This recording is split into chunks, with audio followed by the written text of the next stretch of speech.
বারেসেট্টি ছত্তিশগড়ের বস্তারের গ্রাম। কয়েক মাস আগেও যুদ্ধক্ষেত্রের অংশ ছিল বারেসেট্টি। ভারতীয় রাষ্ট্র বনাম সিপিআই মাওবাদীর যুদ্ধ। বারেসেট্টিতে কোনো অস্তিত্ব ছিল না ভারত সরকারের।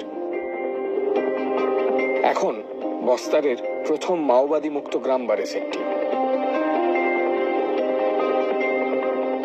जिला सुकमा की बड़ेसेट्टी ग्राम पंचायत को इलवत पंचायत के रूप में घोषणा की गई थी। उन क्षेत्र में भी लगातार विकास कार्य को गति दी जा रही है।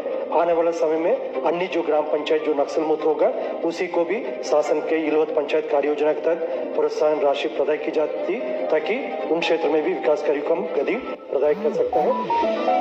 2026 সালের মার্চের মধ্যে মাওবাদী আন্দোলনকে সম্পূর্ণ নির্মূল করার পরিকল্পনা নিয়েছে ভারত সরকার। সামরিক অভিযানের পাশাপাশি মাওবাদীদের আত্মসমর্পণে উৎসাহও দেওয়া হচ্ছে। মাওবাদীদের আত্মসমর্পণে সাহায্য করবে যে গ্রাম, তারা 1 কোটি টাকা পাবে, এমনটাই পরিকল্পনা কেন্দ্রীয় সরকারের। বারেসেট্টি সেই প্রকল্পের আওতায় আসা প্রথম গ্রাম। 2025 সালের এপ্রিলে 11 জন মাওবাদী সেখানে আত্মসমর্পণ করেন। তারপরই বারেসেট্টিকে মাওবাদী মুক্ত গ্রাম বলে ঘোষণা করা হয়।